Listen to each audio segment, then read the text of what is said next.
The alarm systems across Council Station Prime screamed warnings that made no sense. Ships were appearing at the border, massive vessels that materialized from dark space like ghosts stepping through walls. The defense grid had not seen them coming. The sensors had failed to detect any jump signatures. One moment the void was empty. The next a fleet hung in the darkness. Counselor Vexith stood in the central chamber, his scaled hands gripping the railing as he stared at the holographic display. Hundreds of ships, no thousands, each one larger than anything in the Council's navy. Their hulls were dark, absorbing light rather than reflecting it, and their design was alien to everything in the database. Where did they come from? Someone shouted. Unknown origin, the tactical officer replied, her voice shaking. They're not using any propulsion system we recognize. They're not broadcasting identification codes. They're just there. Admiral Thrace pushed through the crowd of counselors, his ceremonial armor rattling. The Council's military had not fought a real war in over 1,000 years. Their ships were for parades. Their weapons were antiques kept in museums. Peace had made them soft. Hail them, Thrace ordered. Demand identification. The communication officer worked his console, but before he could send the message, every screen in the chamber flickered. The holographic displays died. Then slowly they came back online, but now they showed something else, a face, human. The chamber fell silent. Several counselors gasped. One collapsed into his seat, his breathing rapid and shallow. Impossible, Vexith whispered. They're extinct. We made sure of it. The human on the screen was a woman, perhaps 50 years old by their aging standards, with dark hair pulled back and eyes like frozen steel. She wore a uniform of deep blue and silver, with rank insignia that meant nothing to the Council. Behind her, others moved with purpose, working at stations in what appeared to be a command center. Members of the Galactic Council, the woman said, her voice calm and measured. My name is Fleet Admiral Keiko Chen. I speak for humanity. We have returned. Someone laughed nervously. This is a trick. Some kind of hoax. 3,000 years ago. Admiral Chen continued, ignoring the interruption. The Council gathered in secret session. You declared humanity a threat to galactic stability. You said we expanded too quickly. You said we asked too many questions. You said we would disrupt the peace. The holographic display changed. Archive footage began to play. Vexith recognized it instantly. His grandfather's face appeared on the screen, younger, addressing the ancient council. The humans are dangerous, his grandfather said in the recording. They breed faster than any species we have encountered. Their curiosity knows no bounds. In another century, they will outnumber us. In 2 centuries, they will dominate every sector. We must act now while we still can. The vote was recorded. Species after species raised their hands in agreement. The decision was unanimous. You did not declare war, Admiral Chen said. You did not demand we limit our expansion. You did not offer negotiations or treaties. You simply decided we should die. More footage played. Council warships appearing over human colonies. Orbital bombardments turning cities to ash. Evacuation ships destroyed before they could launch. Children running through streets as fire rained from the sky. Messages from human leaders begging for mercy, for dialogue, for any chance at peace. All ignored. Vexith watched his grandfather's face in the recording, saw him nod with satisfaction as the reports came in. Mission accomplished. Problem solved. Humanity eliminated. You glassed 47 worlds, Admiral Chen said. You killed 11 billion people. Men, women, children. You destroyed hospitals and schools. You targeted civilian transports. You showed no mercy because you believed you would face no consequences. The holographic display shifted to show one final image, a generation ship, ancient and damaged, limping away from burning Earth into the dark space between galaxies. But you missed some of us, Admiral Chen said, and now there was something in her voice, something cold and hard. 300,000 survivors escaped on 7 ships. We fled into the void where you would not follow. We drifted in the darkness for generations. We lived on recycled air and synthesized food. We watched our elders die and our children born into exile. And we remembered. The display changed again, showing human colonies on rogue planets floating in the empty spaces between galaxies. Cities built into asteroids. Massive stations orbiting brown dwarfs. A civilization that had grown in isolation, driven by a single purpose. For 3,000 years we built our strength, Admiral Chen said. We developed technologies you cannot imagine. We created weapons we pray we will never use. We prepared for this moment, the moment when we would return and demand justice. Admiral Thrace found his voice. You cannot threaten the Council. We have thousands of worlds, trillions of citizens, fleets that span. We have scanned your fleets, Admiral Chen interrupted. Ceremonial vessels with weapons that have not been fired in combat for 1,200 years. Crews trained for parades, not war. You grew comfortable in your peace built on our graves. She leaned forward, her face filling every screen in the chamber. We are not here for conquest. We are not here for revenge. We are here for justice. The individuals responsible for the genocide of humanity will stand trial. The evidence of your crimes will be presented to every species in the galaxy. You will answer for what you did. And if we refuse? Vexith heard himself ask. Admiral Chen smiled, and it was the most terrifying thing he had ever seen.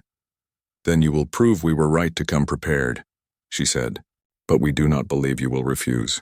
Because unlike you, we believe in justice. We believe in law. We believe that even the powerful must answer for their crimes. The transmission ended. The screens went dark. For a long moment, nobody spoke. Then the sensors registered movement. The human fleet was advancing, surrounding Council space in a perfect formation. They did not fire. They did not threaten. They simply waited. And somehow that was worse than any weapon. The Council chamber had not been this full in centuries. Every species sent their representatives. Every homeworld demanded answers. The humans had given them 3 days to respond to their demands. Those 3 days had passed in chaos. Vexith sat in his family's ancestral seat, feeling the weight of eyes upon him. His grandfather's vote was public record now. Everyone knew. His own staff had stopped meeting his gaze. We must reject these demands, Counselor Zorath announced, his voice booming through the chamber. The Council does not answer to extinct species that should have stayed dead. They are not extinct, someone pointed out. They are sitting outside our homeworld with enough firepower to crack planets. Then we mobilize the defense fleets. We show them that the Council is not to be threatened. Admiral Thrace stood at the tactical display, his face grim. I must advise against military action. Our preliminary scans of their technology suggest they are operating on principles we do not understand. Their shields alone generate more power than our entire defense grid. Then we negotiate, another counselor suggested. Offer reparations, territory, resources. Surely they will. Every screen in the chamber came alive simultaneously. No warning, no request for access. The humans simply took control of every display system on every Council world at once. People of the galaxy, Admiral Chen's voice echoed through billions of speakers. For 3,000 years you have lived under the protection of the Galactic Council. You have been told they maintain peace. You have been told they prevent wars. Today you will learn the truth. Vexith watched in horror as footage began to play, not the sanitized reports that had been filed in the archives. The raw recordings, camera feeds from Council ships during the bombardments. A human city at night, lights glowing peacefully. Then the orbital strike, turning everything to fire in seconds. The feed switched to another world. Children being loaded onto evacuation transports. Council fighters appeared firing missiles. The transport exploded, taking 5,000 lives in an instant. Turn it off, Zorath shouted.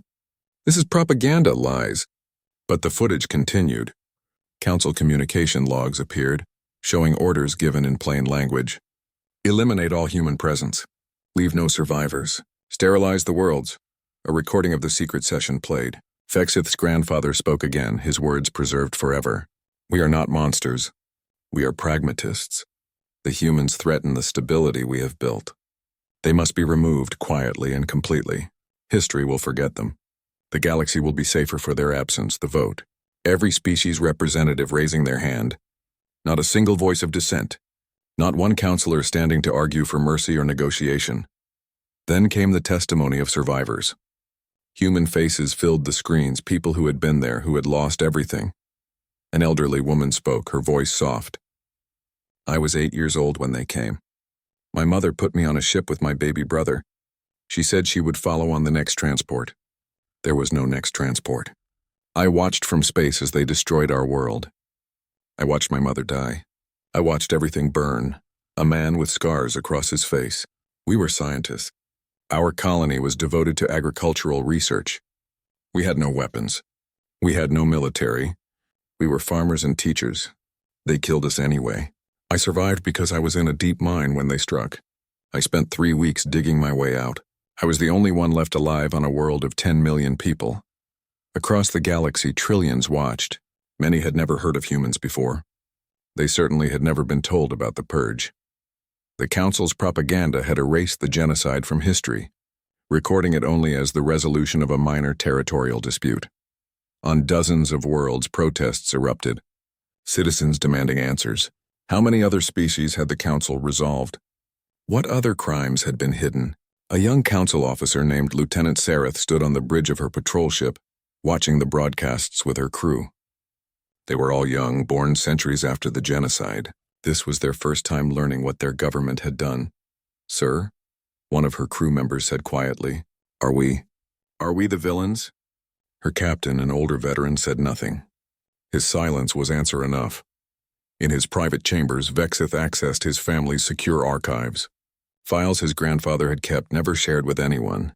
He read through them with growing horror. There had been other species, 6 others over the Council's long history, all deemed problematic for various reasons, all quietly eliminated or suppressed. The humans were not the first. They were simply the most recent and the most dangerous because they had survived. Dr. Marcus Webb appeared on the screens next, a human historian with kind eyes and gray hair. He stood in what appeared to be a library, surrounded by data storage devices. "These are the archives," he said, gesturing to the equipment around him. "For 3,000 years we preserved everything. Every transmission we intercepted, every refugee's testimony, every scrap of evidence. We knew that if we ever returned we would need proof. Ironclad, undeniable proof." He held up a data chip. "This contains the complete record of the Purge. 47 terabytes of documentation. We are transmitting copies to every major data network in the galaxy. It cannot be erased. It cannot be hidden. The truth is now public." The transmissions ended. The Council chamber sat in stunned silence. Then Counselor Zorath stood again. "This changes nothing. So we took harsh action against a threat. That is the Council's right. We maintain order. Sometimes order requires difficult choices. You murdered 11 billion people," Vexith found himself saying. He stood, his legs shaking. "You murdered children. You destroyed civilian targets. You committed genocide. Do not call it order. Call it what it was. My grandfather was a monster," Vexith said, his voice breaking. "And I will not defend him. I will not defend this. If we do not face justice for this, then we are beyond redemption." Zorath's face twisted with rage. "Traitor. You betray your own blood, your own—" The chamber doors exploded inward. Not from weapons, but from pressure. Council security forces poured in, followed by crowds of citizens who had broken through the barriers. They were chanting, demanding truth, demanding justice. Admiral Thrace's communication panel lit up. Reports flooded in from across Council space. 3 species had formally withdrawn from the Council alliance. 7 others had declared neutrality. Riots had broken out on a dozen worlds. The carefully maintained order was collapsing. On her flagship, Admiral Chen watched the chaos unfold. Her second officer approached. "Ma'am, we're receiving messages from several Council species. They're asking for protection. They fear the Council will turn on them next." Chen nodded slowly. "Prepare humanitarian relief ships. If they want our protection, they will have it. Station defense platforms around their homeworlds. Make it clear that we will defend them. Even though they're Council species? We're not here to punish civilizations for the crimes of their leaders," Chen said. "We're here for justice. That means protecting the innocent even if they once stood with our enemies." Her officer smiled. "That's very human of you, ma'am." "Let's hope it's enough," Chen replied, watching the displays. "Because the hard part is just beginning." The assassination attempt happened on the 7th day. A Council agent managed to get within 50 meters of Admiral Chen before human security detected the weapon. The agent never got a shot off. He was detained, disarmed, and taken into custody without a single injury. Chen stood in the holding area, looking at the would-be killer through the transparent barrier. He was young, barely an adult by his species standards. His hands trembled as he stared at her. "Why didn't you kill me?" he asked. "I was sent to murder you." "Because killing you would make you a martyr," Chen replied. "And because you are a child used by frightened old men who sent you to die for their crimes." I volunteered. For the glory of the Council. There is no glory in genocide, Chen said softly. Your leaders taught you lies. We will not compound their sins by killing you for believing them. The agent looked confused, as if her mercy was more disturbing than any threat could have been. Later, in her private quarters, Chen met with Dr. Webb and her senior officers. The walls displayed star maps showing the rapidly changing political situation. 5 species have now formally allied with us, her tactical officer reported. 12 more are negotiating. The Council is fragmenting. And the hardliners? Chen asked. Webb pulled up intelligence reports. They're consolidating power. Counselor Zorath has taken control of the Council military. They're moving assets into position around the core worlds. Let me tell you about our 3,000 years, Chen said suddenly, changing the subject. Everyone turned to look at her. She stood, walking to the viewport that showed the distant stars. Our generation ships were never meant for long voyages. They were colony transports hastily converted, overloaded with refugees. In the first decade, we lost 2 ships to mechanical failure. 50,000 people gone, just vanished into the void. She continued, her voice steady but distant. We drifted for 100 years before we found our first haven. A rogue planet ejected from its star system. Floating in the darkness between galaxies, it had a molten core that generated heat. We landed there. We dug into the ice and rock. We built our first true home in exile. Webb nodded. New Haven. The memorial gardens there are beautiful. We learned to survive on nothing, Chen said. We recycled everything. Water, air, organic matter. We mined the planet's core for energy. We grew food in artificial sunlight. And we taught our children to remember, always remember. She turned back to her officers. Every child born in exile learned the names of the lost worlds. We memorized the faces of those who voted for our extinction. We studied Council technology from salvaged data cores. We reverse-engineered their weapons from debris fields. We spent 1,000 years just learning to survive. Then we started to build, her engineering chief added. Generation 73 developed the first dark matter drive. Generation 91 cracked faster than light communication without using Council relay networks. Generation 112 created the shield technology that makes our ships nearly invulnerable. We had time, Chen said. Time to think. Time to develop. Time to become stronger than we ever could have been if they had left us alone. They tried to kill us, and instead they created exactly what they feared. An alert chimed. The tactical display lit up with new contacts. Council warships, dozens of them, accelerating toward human positions. Here we go, the tactical officer muttered. Zorath is making his move. The Council fleet opened fire at maximum range. Missiles and energy beams crossed the distance, targeting human ships in a coordinated strike that had clearly been planned for days. Human point defense systems activated. The incoming fire was intercepted, destroyed, or deflected with casual ease. Not a single shot reached its target. The human fleet did not move, did not return fire. They simply stopped the attack and waited. On his flagship, Zorath stared at the tactical readouts in disbelief. Impossible. That was 17 simultaneous firing solutions. They couldn't possibly intercept everything. They just did, sir, his weapons officer reported. Their defensive systems are operating at speeds our computers can barely register. It's like they knew where every shot would be before we fired. Then fire again. Everything, now. The Council fleet unleashed everything it had. Energy weapons, missiles, kinetic projectiles, experimental plasma cannons. The sky lit up with enough firepower to destroy a moon. The human fleet's shields flickered, absorbing the energy. Their point defense systems hummed, destroying every physical projectile. When the barrage ended, the human ships were undamaged. Then they returned fire, not at the Council ships. At empty space between the fleets, a single shot from each human vessel, the energy beams converged, meeting at a precise point in space. For a moment, nothing happened. Then reality tore open. A miniature black hole formed, existed for exactly 3 seconds, and collapsed. The gravitational pulse from its brief existence disabled every Council ship in range. Power systems failed.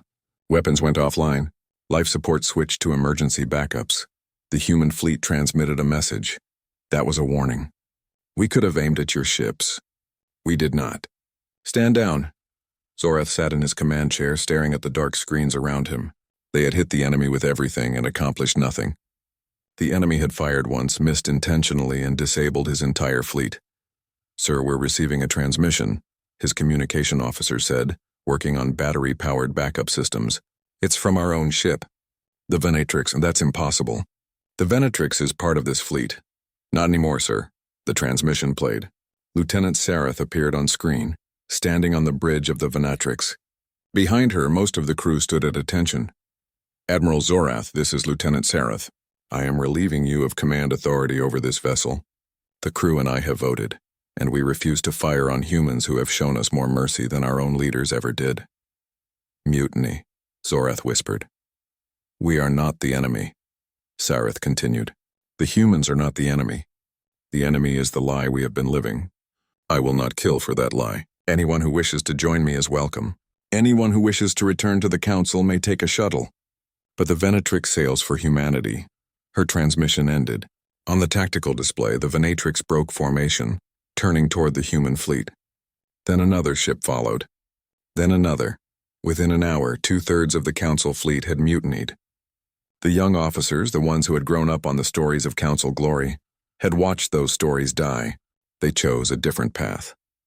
On her flagship, Chen watched the defecting ships approach. "Secure formations. Scan them for weapons, but do not fire. If they truly come in peace, we will welcome them." "And if it's a trick?" her tactical officer asked. Chen smiled. "Then they will learn that mercy and weakness are not the same thing." Vexith sat in his chambers composing a message. His hands shook as he typed.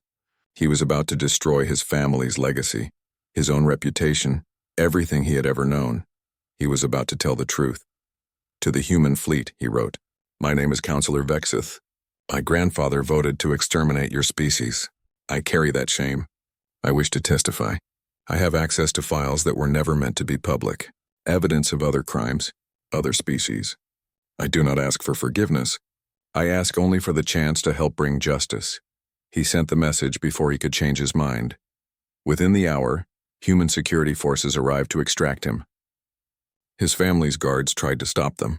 They failed. Chen herself met him at the airlock of her flagship. "Why?" she asked simply. "Because someone has to break the cycle," Vexith replied. "Because if I stay silent, I am no better than my grandfather. Because justice must begin somewhere, even if it begins with betraying my own blood." Chen studied him for a long moment. Then she nodded. "Welcome aboard, Counselor. We have work to do." The trial station hung in neutral space, equidistant from Earth and the Council homeworlds. Humans had built it in 3 weeks, a feat of engineering that would have taken the Council 3 years. It was shaped like a ring with chambers for testimony, quarters for delegates, and most importantly, broadcast facilities that transmitted to every inhabited system in the galaxy. Admiral Chen stood in the observation deck, watching ships arrive. Council reformists, human delegates, representatives from the species that had sided with humanity, and journalists from 100 different worlds.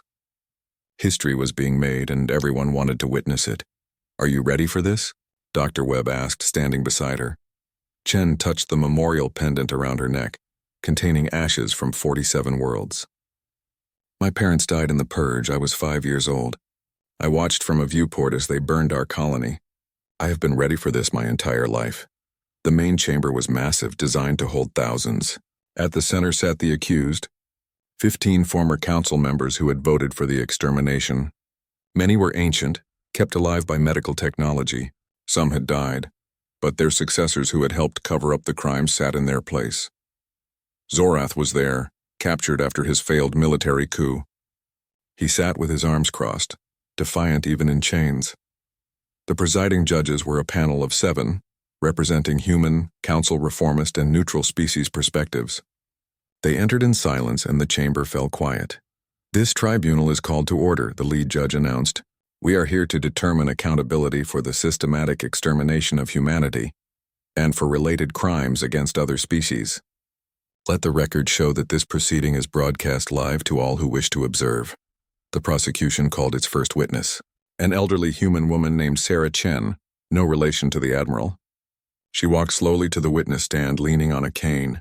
She was 147 years old, one of the last survivors who had actually lived on a human world before the Purge. "Please state your name for the record," the prosecutor said gently. Sarah Chen. Born on the colony world of New Harmony, in the year 473 by the old calendar. Can you tell us what happened to New Harmony? Sarah's hands gripped the cane tightly. I was 12 years old. It was morning, I remember, because I was having breakfast with my father. The alert siren started. Father turned on the news. They said council ships had entered orbit, but there had been no warning, no declaration. We thought it was a mistake. She paused, gathering strength. Father put me and my little brother in the shelter. It was supposed to protect us from storms. He said he would come back. The bombardment started 10 minutes later. I felt the ground shake. The shelter held, but the house above us collapsed. We were trapped for 16 hours before rescue crews found us. And your father? Vaporized, along with my mother, who had been at work. Along with everyone in the city. 3 million people. Gone in the first strike. How many strikes were there? 47, Sarah said, her voice hollow. They hit every population center on the planet. They wanted no survivors, but they missed the rural areas, the remote shelters. About 30,000 of us made it to evacuation ships. She looked directly at the accused. You killed my world because you were afraid. Afraid of what we might become. You never gave us a chance to prove we could live in peace. The testimony continued for days, survivor after survivor, each story more heartbreaking than the last. Children who watched their parents die, parents who lost their children, scientists who had dedicated their lives to peaceful research, murdered for existing. Then Dr. Webb took the stand. He presented the documentary evidence, communication logs showing the planning of the purge, supply manifests for the weapons used, after-action reports describing the successful elimination of the human threat. These documents, Webb said, were never meant to be seen. They were classified at the highest levels, but we intercepted them. We saved them. Because we knew that without evidence, history would forget. The council would rewrite the story, make themselves the heroes. He pulled up another file. We also have evidence of 6 other species that suffered similar fates. The Kethrin, who asked too many questions about council authority. The Miloth, who developed technology the council deemed destabilizing. The Varane, who refused to accept council taxation. The chamber erupted in shocked murmurs. This was new information, even to most of the reformists. Some were exterminated entirely, Webb continued. Others were suppressed, their technology confiscated, their worlds occupied. The pattern is clear.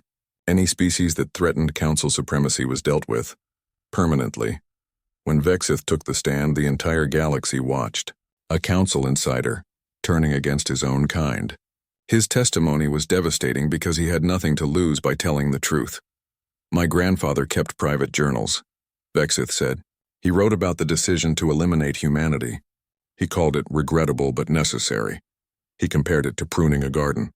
Remove the fast-growing plants before they choke out everything else. He provided access codes to secret council archives, files that confirmed everything Webb had presented and more. We were never the good people in this story, Vexith said, his voice breaking. We were never the protectors of peace. We were the guardians of our own power, and we destroyed anyone who might challenge it. The defense attorneys tried to argue necessity, security, the greater good. They claimed the council had no choice, that humanity's rapid expansion threatened stability. How many humans died? The prosecutor asked one of the accused. Approximately 11 billion, the former counselor replied. How many of them were military? The exact numbers, how many? The prosecutor demanded. Perhaps 50 million. Most worlds had minimal defense forces. So 10,950,000,000 civilians, children, scientists, artists, farmers. You murdered them because of what they might become? We maintained the peace.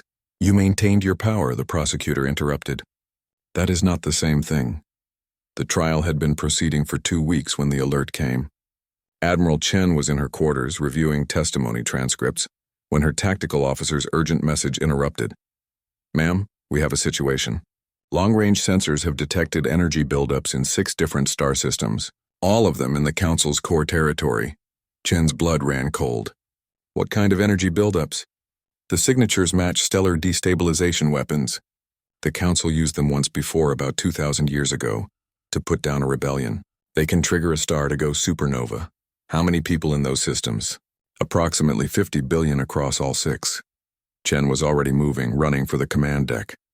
Get me Admiral Thrace. and find out who is controlling those weapons. The answer came minutes later. Zorath's fanatic faction, the council members who had refused to accept the tribunal. They had escaped custody during a prison transfer, using sympathetic guards. Now they were making their final play. The message came through on all frequencies. Zorath's face appeared, speaking from an unknown location. You want justice, humans? You want accountability? Fine. Watch as we destroy 6 populated systems, 50 billion lives. And we will not stop there. For every day this tribunal continues, we will detonate another star. You will learn that the council cannot be challenged. Chen stared at the tactical display. The human fleet was spread across dozens of systems, providing aid and security. She could not possibly reach all 6 threatened stars in time. How long before the first detonation? She asked. 4 hours, her tactical officer replied. And if we abandon the trial, pull all our forces to stop this. Zorath goes free. The council reforms collapse. Everything we fought for, lost. Chen closed her eyes, thinking of her parents, of Sarah Chen's testimony of 11 billion dead. Justice or more innocent lives? The same choice the council had made in reverse. No, she said. We do not abandon the trial. We save those people and we get justice, both. Ma'am, I don't see how. Because we're human, Chen said, opening her eyes. And that means we do not make innocent people suffer for the crimes of their leaders. Split the fleet. Send every ship we can spare to those systems. Evacuate who we can and disable those weapons. That leaves us vulnerable here. If Zorath attacks the station, then we fight with what we have. But we do not compromise. Not on this. Not ever. She turned to her communication officer.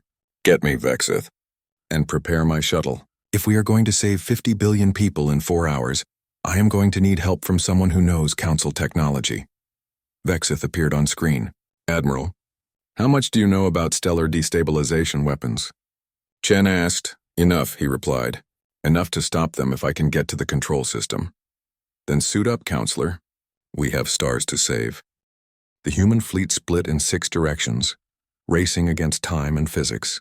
Each task force headed for a dying star, carrying evacuation ships and technical teams trained for exactly this kind of crisis. 3,000 years of preparation was about to be tested. Admiral Chen flew with Vexith toward the nearest threatened system, a red giant called Sorvath with 9 billion inhabitants. The council had placed their stellar weapon deep in the star's corona, where temperatures would destroy any conventional ship. Can we survive getting that close? Vexith asked, watching the growing orange sphere through the viewport. Our ships can, Chen replied. Whether the weapon will let us is another question. Her pilot brought them in fast, diving through stellar winds that would have shredded a council vessel. Human shields held, converting the star's radiation into additional power. They located the weapon, a massive construct anchored in the photosphere. It is already active, Vexith said, studying the readings. The chain reaction has begun. In 2 hours, this star will explode. Can you stop it? Yes. But someone has to interface directly with the core system. The radiation there will overwhelm any remote connection. He looked at Chen. It will kill whoever goes in. Chen nodded slowly. Prepare a shuttle. I will... No, Vexith interrupted. You are the fleet commander. Humanity needs you. This mission needs you. I am already a dead man, Admiral. Let me die for something meaningful. Vexith. My grandfather built his legacy on murder, Vexith said quietly. Let me build mine on salvation. Before she could argue, alarms blared. Zorath's ships appeared, dropping out of FTL in ambush positions. They opened fire on the human vessels and the evacuation transports that were pulling civilians from Sorvath's planets. Chen's face hardened. All ships, defensive formation. Protect the transports. We do not fire unless fired upon. Ma'am, they are targeting civilians. Then stop them. Non-lethal weapons only. We will not become what they are. The human fleet moved like a living thing, intercepting fire meant for defenseless transports. Their shields absorbed hits that would have killed thousands. Their point defenses destroyed incoming missiles. And still, they did not return fire with lethal force. Instead, they used precision electromagnetic pulses, disabling council ships without destroying them. They used tractor beams to move crippled vessels away from the combat zone. They even used their medical ships to stabilize wounded council sailors. Zorath watched from his flagship in disbelief. They could destroy us. Why are they not destroying us? His tactical officer had no answer. Meanwhile, Vexith piloted his shuttle into the heart of the stellar weapon. The radiation was intense even through the shuttle's reinforced shielding. Alarms screamed warnings that he was entering a lethal environment. He opened a communication channel. "Admiral Chen, I'm at the interface point. Beginning shutdown sequence. Vexith, your shuttle's shields are failing. You need to abort." "The shields will hold long enough," he lied. They both knew the truth. He opened the shuttle's airlock and stepped out onto the weapon's core platform, protected only by his environmental suit. The star's light was blinding even through the suit's filters. He could feel the heat, the radiation, the cosmic forces that should have killed him instantly. His suit's computer gave him minutes, not hours. Vexith accessed the weapon's control system, his fingers moving quickly despite the radiation sickness already setting in. The codes his grandfather had stored in the family archives. The overrides built into every council weapon in case they ever needed to be recalled. "I am in," he transmitted, beginning the reversal process. On the other 5 threatened stars, human teams worked frantically. They had found the weapons, analyzed them, and were implementing Vexith's solution, but it required time. Time measured in heartbeats. In 3 systems, the team succeeded with minutes to spare. The stellar reactions reversed, the weapons deactivated. 9 billion lives saved in the first system, 12 billion in the second, 7 billion in the third. In the 4th system, the team arrived too late. The star had already passed the point of no return. They had 30 minutes to evacuate what they could. Lieutenant Sareth commanded the evacuation effort there, her former council ship now flying under human coordination. "All transports, maximum capacity. I do not care about safety regulations. Pack them in." They pulled 6 billion people off 3 planets in 27 minutes.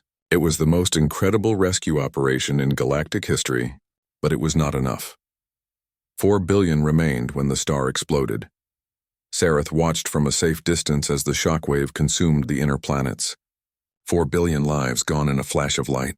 She closed her eyes, feeling tears streak down her face. "We saved 6 billion, her first officer said quietly. "We lost 4 billion, Sareth replied. 4 billion who died because of council weapons. Because of what we were." In the Sorvath system, Vexith completed the shutdown sequence. The stellar weapon powered down. The chain reaction ceased. 9 billion lives saved. "It is done," he transmitted. "The weapon is disabled. All 6 systems are transmitting the shutdown codes. Any remaining devices will deactivate automatically." "Vexith, get back to your shuttle," Chen ordered. "We will get you to medical." "I am afraid that will not be possible, Admiral." Vexith looked at his suit's medical readouts. Massive radiation exposure. Multiple organ failures beginning. "My suit's shields failed 3 minutes ago. I have perhaps 5 minutes remaining. Then we have 5 minutes to save you." "Hold on." "No," Vexith said, his voice surprisingly calm. "Listen to me. Tell the galaxy what happened here. Tell them that a council member chose to save lives instead of taking them. Tell them that redemption is possible, but it must be earned through action." He could see Chen's face on his helmet display. She was crying. "Tell them," Vexith continued, "that the council's time is over. Not because humanity destroyed it, but because it destroyed itself. Tell them to build something better. Something that protects the weak instead of oppressing them. Something that values life over power." His vision was fading. The radiation was shutting down his nervous system. "And Admiral?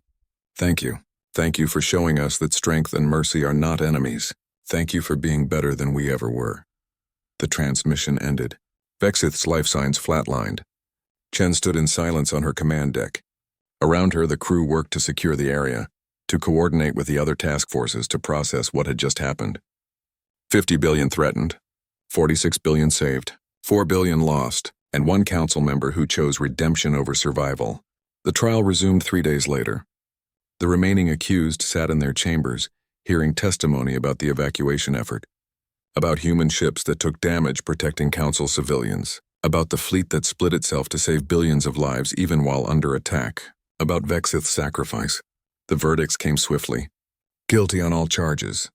But Chen had made her wishes clear regarding sentencing. "You will not be executed," the lead judge announced. "Execution would be mercy you do not deserve. Instead, you will serve. You will spend the remainder of your lives rebuilding what you destroyed. You will work on reconstruction crews, medical teams, educational programs. You will face the people you harmed every single day, and you will work to make amends. Zorath stood. You cannot force us to. You are guilty of genocide, the judge interrupted. You have no rights beyond what we grant you. You will serve, or you will spend your lives in isolation alone with your crimes. Choose. One by one, they chose service over solitude. The trial ended, but the work was just beginning. The Galactic Council was formally dissolved. In its place, the Accord was established. Every species had equal representation. Every voice could be heard. Power was distributed, not concentrated. Humanity was offered a leadership position. Chen declined.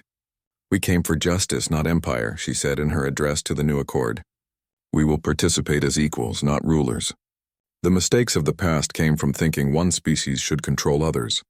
We will not repeat those mistakes. The Accord's first act was to establish the Vexith Memorial Fund, dedicated to finding and protecting oppressed species. The second was to open the archives, making all council records public. No more secrets. No more hidden genocides. Admiral Chen retired 6 months later. She had done what she came to do. Justice had been served. Not perfectly, not without cost. But it had been served. She returned to the memorial ship, the vessel that carried the ashes of 11 billion dead. She walked through halls lined with names, billions of names, each one a life stolen. We did it, she whispered to the dead. We made them answer. We made them pay. Not with their lives, but with their legacy. The council is gone. Something better stands in its place. She touched her memorial pendant one last time, then removed it. She placed it in the wall shrine with her parents' names. Rest now. Justice is done. 50 years later, a classroom on Unity Station. Children of a dozen species sat together, learning history from a human teacher named Michael Chen, the Admiral's grandson.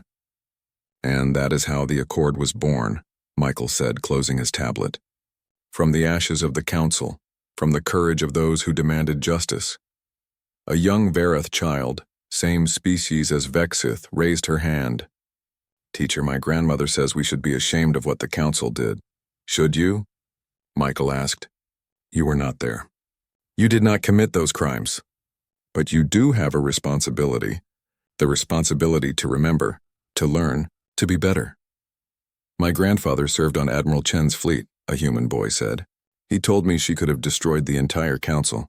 They were terrified of her. Fear is easy, Michael replied. Mercy is hard. Justice is harder still. My grandmother understood that power without restraint makes you no different from those you oppose. She proved that humanity is not about being the strongest. It is about being the most humane. The children left for lunch, chattering excitedly. Michael stood at the viewport watching ships move through space. Council ships and human ships and dozens of others, flying together under the Accord's banner. His tablet chimed. A message from the Accord Council. They had discovered another suppressed species in the Outer Rim, surviving against impossible odds. They needed help. Michael smiled. Some things never changed. There was always more work to do, more justice to serve, more lives to protect. He composed his reply. Humanity will help. Send us the coordinates. Outside, the stars shone bright and peaceful.